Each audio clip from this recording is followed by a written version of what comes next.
Halo semuanya, pada kesempatan kali ini kami akan menjelaskan tentang manajemen sumber daya manusia internasional dan tren penerapan Human Resource Information System di masa depan. Kelompok kami beranggotakan Aditya Jaya Saputra dan Swandi Reja Rolanjiba, serta dibimbing oleh Dr. Nova Marjana SE, MM. Congratulations, you just graduated, and now you're starting your job search in the international market. Did you know, if you show, write on, or play with your business card during a meeting in Japan, it is seen as disrespectful? However, being invited to join your business partners in a sauna after a meeting means they respect you in Finland. All these cultures have many different traits. The global human resource management of many companies are trying to bridge the gap between cultures to make it a more homogeneous working environment by looking after their employees. Human resource managers go through 3 steps to make sure the company resonates equality. 1. Recruitment. Before you think about where and how you're going to get your dream job, think about the company's recruitment ethics. When taking an ethnocentric approach, companies are looking to place their home country employees into their host country positions. Companies can also take a polycentric view. This is the opposite of ethnocentric, where companies look to directly employ locals. A great mix of both staffing approaches allows companies to use their global human resource management efficiently and helps to bridge and make strong relationships between cultures. This is called geocentric recruitment. 2. How do you get paid? Your payment includes 3 parts, which are base salary, foreign service premium, and allowances. The base salary is the same range as that for a similar position in their home country, but paid by local currency. Foreign service premium is paid as a percentage of your base salary. It can help you live in an unfamiliar country, deal with the new culture and languages, and adapt to new work habits. There are 4 types of allowances you can get, which include the hardship, the housing, the education, as well as the cost of living. You can receive the same level of medical and pension benefits abroad that you receive in your home country. In addition, you also can receive leave, including regular vacation, annual home leave, and rest and rehabilitation leave if you are sent overseas. Lastly, training. Now you will go through training to make sure you are fully integrated into the position. The job will either customize the training or have you go through a standardized procedure depending on its protocol. It may be through passive methods like in a classroom or seminars, or active method through simulations. Now that you feel more comfortable with your job, Human Resource will make sure you develop within the company by reaching your goals and analyzing your performance. It is important Human Resource nurtures your growth in the company to avoid assignment failures, for example, moving abroad. International human resource management is an integral part of a company.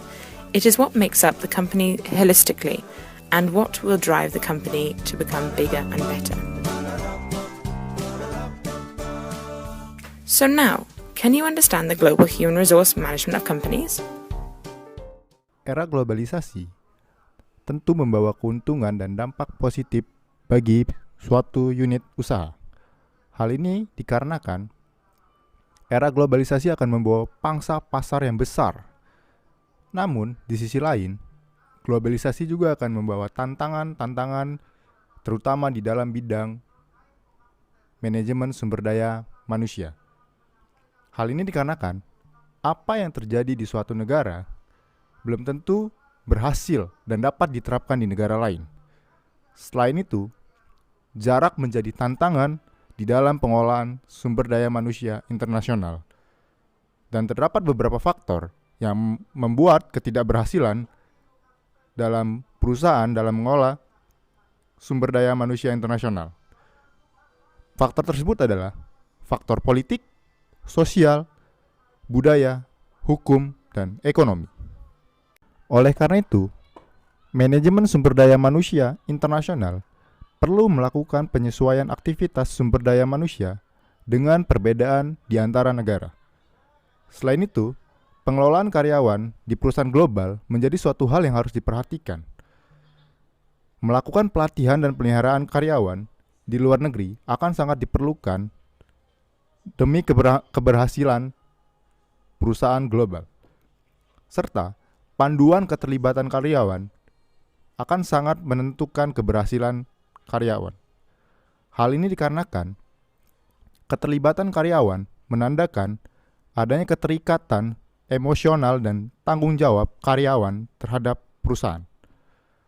Serta perusahaan global perlu mengelola SDM secara global dan harus mempraktikkan SDM tersebut dengan cara global.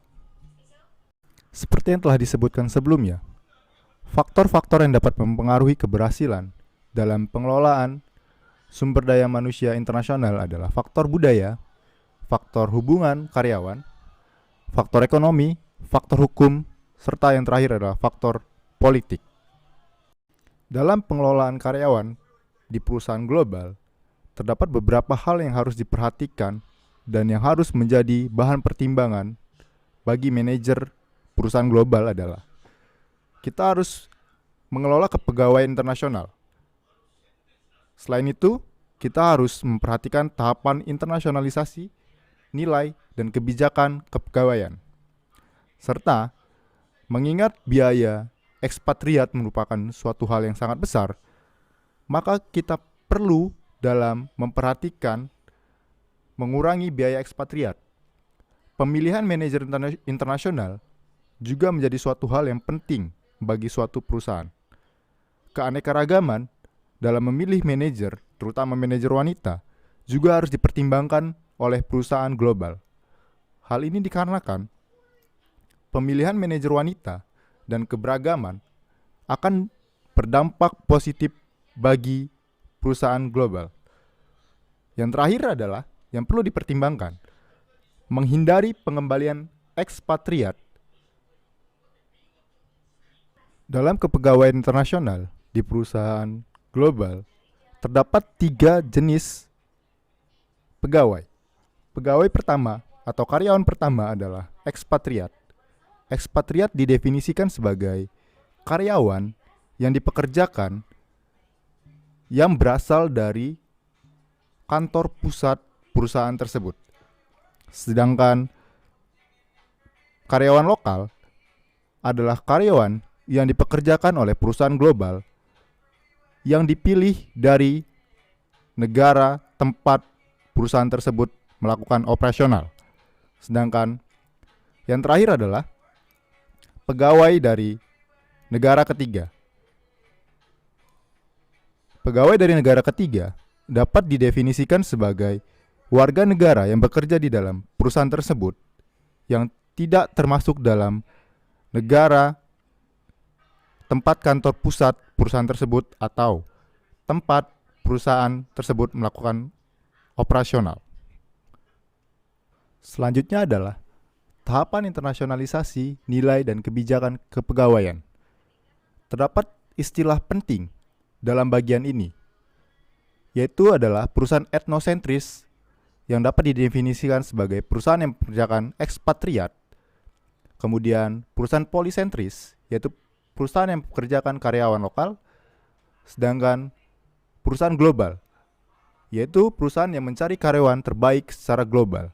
Yang selanjutnya yang perlu diperhatikan adalah mengurangi biaya ekspatriat. Terdapat 2 cara dalam mengurangi biaya ekspatriat, yaitu dengan melakukan offshoring dan tim virtual global. Kemudian, memilih manajer internasional juga harus diperhatikan dalam perusahaan global. Kemampuan yang harus dimiliki manajer internasional tidak hanya kemampuan teknis dan kompetensi, melainkan terdapat 2 kemampuan penting yang harus dipertimbangkan oleh perusahaan global dalam mengangkat manajer internasional, yaitu kemampuan realistic preview dan kemampuan beradaptasi.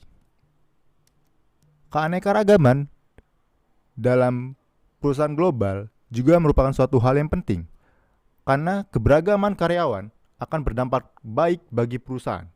Hal ini dikarenakan keberagaman dapat membawa sudut pandang pemikiran yang akhirnya membawa dampak dan hasil yang positif bagi perusahaan. Pertimbangan wanita dalam tugas yang diberikannya di luar negeri adalah pengembangan karir, memahami budaya negara lain, serta melakukan sesuatu yang berbeda. Kasih kesempatan ekspatriat wanita yang sukses untuk membantu calon ekspatriat wanita lainnya. Hal yang terakhir yang harus diperhatikan dalam perusahaan global adalah menghindari pengembalian ekspatriat di awal. Terdapat dua faktor penting dalam memilih ekspatriat, yaitu adalah kepribadian ekspatriat dan tekanan keluarganya.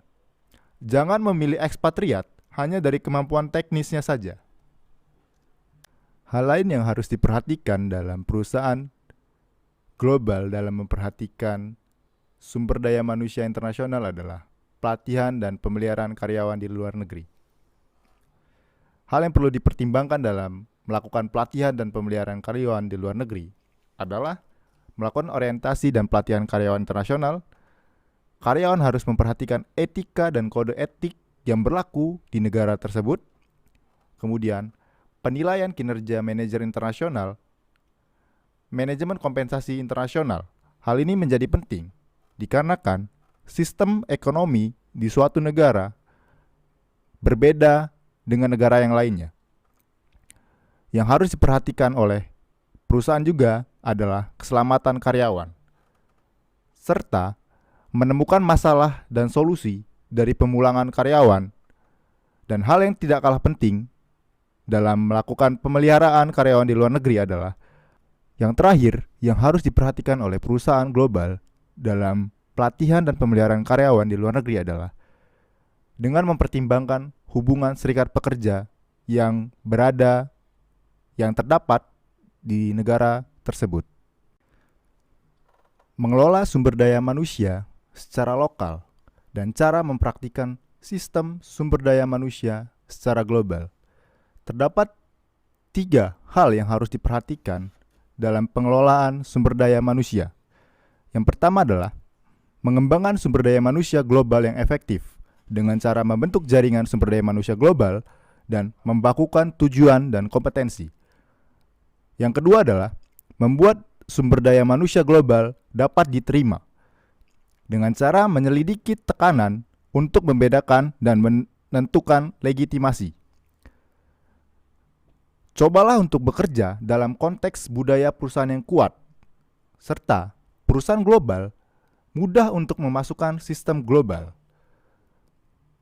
Kemudian yang terakhir adalah menerapkan sistem sumber daya manusia global. Yang harus diperhatikan adalah tidak cukup dengan hanya berkomunikasi, memperkerjakan sumber daya manusia yang memadai. Dalam istilah bisnis internasional, terdapat beberapa jenis operasi bisnis internasional. Yang pertama adalah perusahaan internasional, perusahaan multinasional, perusahaan global, dan perusahaan transnasional. Hey there students, today on the Mr. Sin channel we're taking a really quick look at a multinational corporation. We'll be talking about what a multinational corporation is and why some people like them and why some people don't.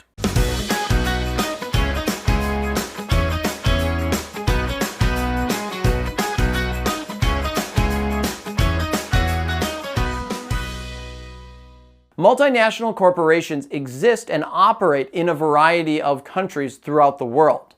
Now, multinational corporations have their own legal status then for each country that they're operating in. If you don't know what I'm talking about, a corporation being a person and legal status, check out my corporation video. We went into that in detail. You can click on the card in the top right to see that. But multinational corporations are really important. They actually provide a lot of opportunity to the diffusion of new ideas, goods and services, and money.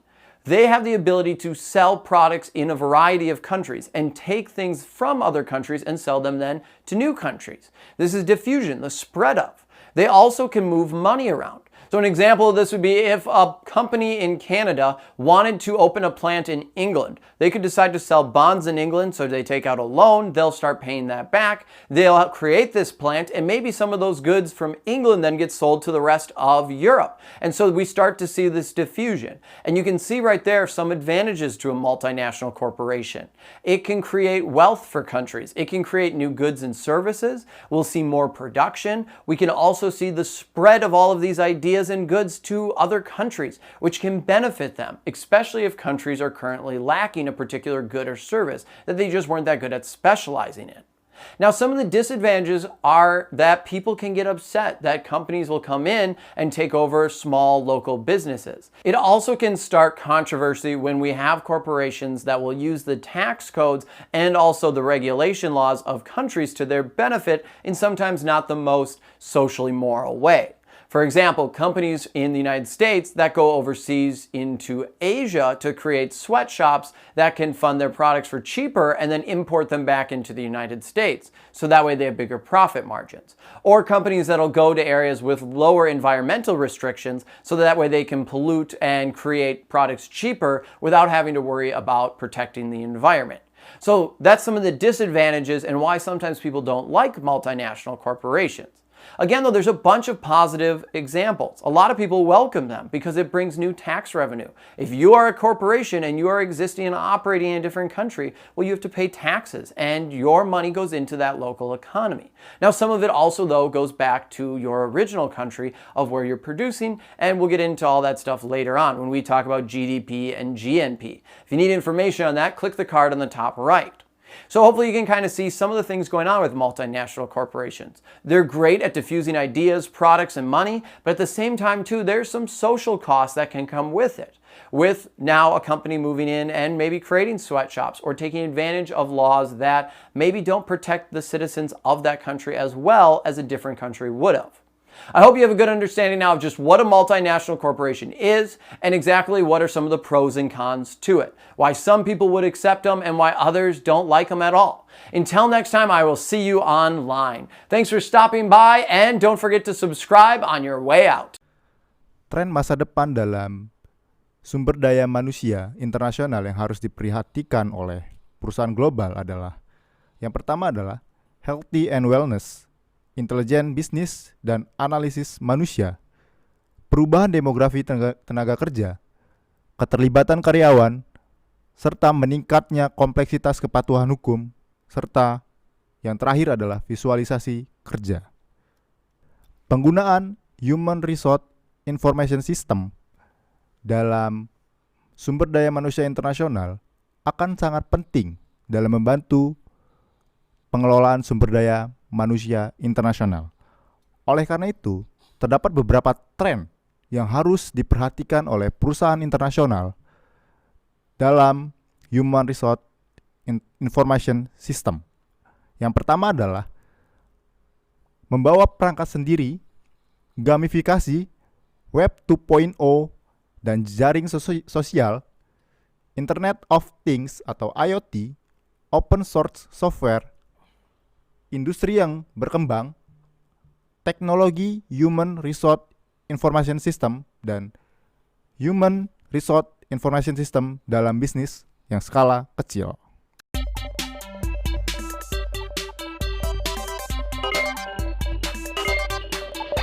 So what is gamification? If you think gamification is the latest gizmo, you're wrong. Gamification is applying game mechanics or game dynamics in a non-game context. The biggest non-game context right now is enterprises. More and more businesses are using gamification to engage both their customers and employees. Gamification can engage customers through incentives, rewards programs, leaderboards, badges, points, or simply free stuff. These incentives motivate people to complete actions. The actions can be anything from making more sales calls to working out. Every industry is introducing gamification in some way. Some of the top uses are education and training, healthcare, B2B marketing, or sales teams. The uses are endless. Gamification can be integrated with e-commerce sites, CRMs, and websites. The data it produces is big. Analyzing your big data from gamification is important and can point out flaws or changes you can make to your business. It can also tell you what is working. Gamification is available through SaaS or consulting, and the pricing models can range from licensing to user-based. To find out which gamification platform would best fit your business, contact technologyadvice.com for free consultation with your technology experts. Technologyadvice.com. We're on IT. Tren masa depan dalam teknologi tenaga kerja yang harus diperhatikan adalah teknologi harus melayani tujuan strategis. Yang kedua adalah organisasi atau perusahaan yang paling sukses adalah mereka yang mampu memanfaatkan teknologi yang paling erat kaitannya dengan bisnis yang kuat dan strategi human resource management. Perusahaan harus memanfaatkan teknologi untuk mendiagnosis tujuan strategis apa yang dapat didukung oleh adopsi teknologi. Perlu diingat, perangkat lunak paling canggih pun menjadi tidak berdaya tanpa strategi bisnis yang solid.